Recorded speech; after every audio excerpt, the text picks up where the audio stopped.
Sejahtera bagi kita semua.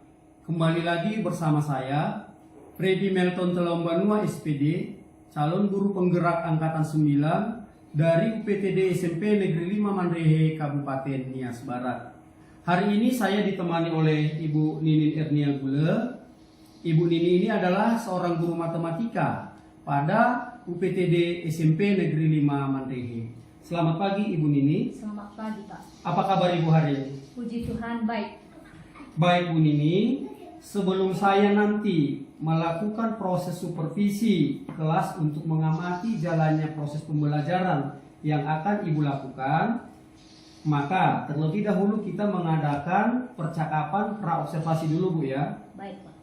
Nah, adapun tujuan diadakannya observasi adalah untuk mengetahui ataupun untuk mengevaluasi jalannya proses pembelajaran yang Ibu lakukan di dalam kelas.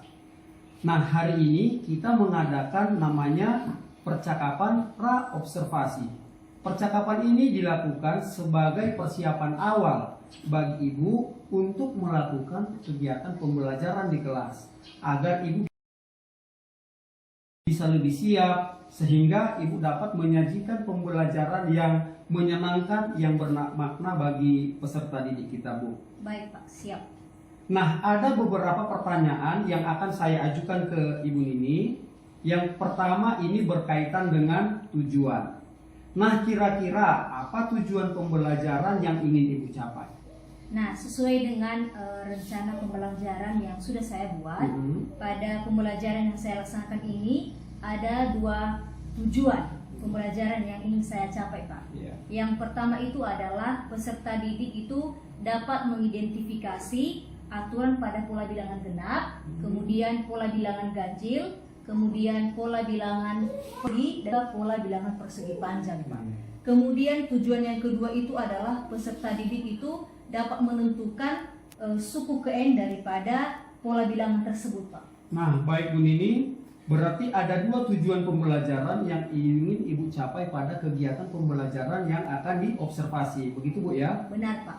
Bagaimana dengan pengembangan ingin Ibu capai atau yang ingin Ibu dilakukan Pak? Nah, untuk pengembangannya itu ada dua Pak, yaitu aspek pengetahuan dan juga keterampilan.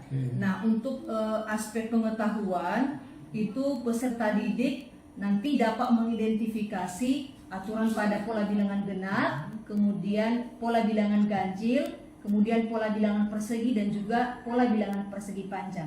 Sedangkan untuk aspek keterampilan itu peserta didik dapat menentukan pola suku KN daripada bilangan tersebut Pak, begitu. Baik, jadi ada dua area yang ingin Ibu capai ya, yaitu aspek pengetahuan dan aspek keterampilan, begitu Bu ya? Iya Pak.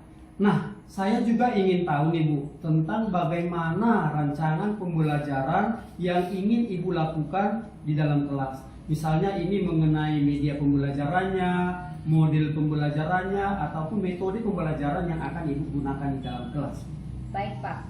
Untuk strategi yang saya gunakan adalah pembelajaran berdiferensiasi yang diintegrasikan dengan pembelajaran sosial emosional berdasarkan profil belajar peserta didik. Kemudian saya membagi kelompok sesuai dengan peserta didik, dan untuk model pembelajarannya saya itu menggunakan problem based learning atau pembelajaran berbasis masalah Pak. Dan sedangkan untuk metode pembelajarannya itu saya menggunakan metode diskusi kelompok dan penugasan Pak. Oke, baik Bu Nini. Jadi tadi rencana pembelajaran yang ingin Ibu lakukan di dalam kelas itu adalah menggunakan strategi pembelajaran berdiferensiasi yang diintegrasikan dengan kemampuan sosial emosional itu Bu ya. Nah, Ibu ingin menggunakan metode pembelajaran yang berbasis masalah atau problem basic learning dengan model pembelajaran yang menggunakan diskusi kelompok ataupun penugasan, begitu Bu ya? Iya Pak.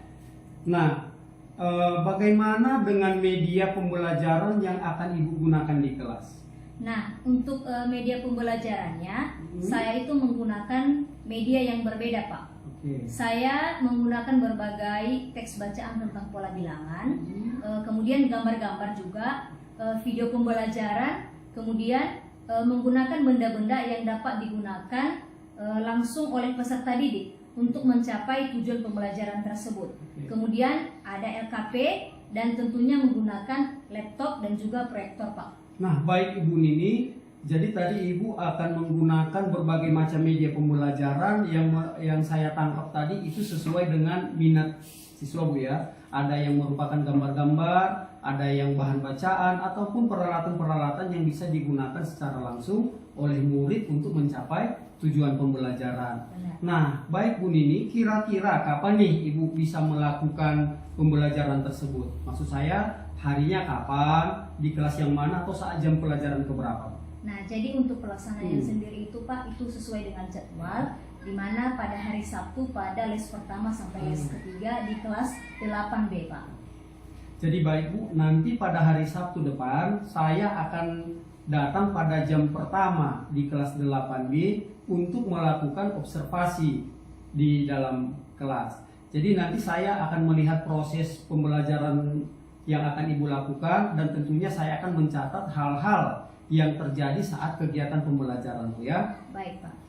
Nah, dan nanti setelah selesai kegiatan observasi Bu, di dalam kelas kita akan melakukan kegiatan lagi yang dinamakan dengan percakapan pasca observasi. Jadi pada kegiatan percakapan pasca observasi nanti kita sekaligus didampingi oleh Ibu Rismaniati Lahagu sebagai pengajar praktik saya Bu ya. Baik, Pak. Nah, sebelum kita mengakhiri percakapan kita hari ini Bu, kira-kira apa yang Ibu dapatkan dari sesi percakapan kita hari ini? Nah, baik Pak. Yang pertama itu saya merasa senang sekali bisa bercakap-cakap dengan rekan guru sesama matematika. Iya. Tentu hal ini sangat menambah motivasi saya untuk mempersiapkan dan juga memberikan pembelajaran yang terbaik bagi peserta didik kita nanti. Dan saya termotivasi juga untuk sesegera mungkin mempersiapkan media-media pembelajaran yang akan saya gunakan nanti. Dan saya berharap dapat berjalan dengan baik dan lancar. Amin Bu Nini, terima kasih buat waktunya. Ibu sudah menyediakan waktu untuk berbincang-bincang dengan saya pada percakapan pra-observasi ini. Sampai bertemu di kegiatan observasi di dalam kelas pada hari Sabtu depan ya Bu. Baik Pak. Jadi demikian percakapan kita pada hari ini. Sampai bertemu di kegiatan observasi kelas dan juga pada percakapan pasca observasi. Salam sejahtera bagi kita semua. Terima kasih Ibu Nini.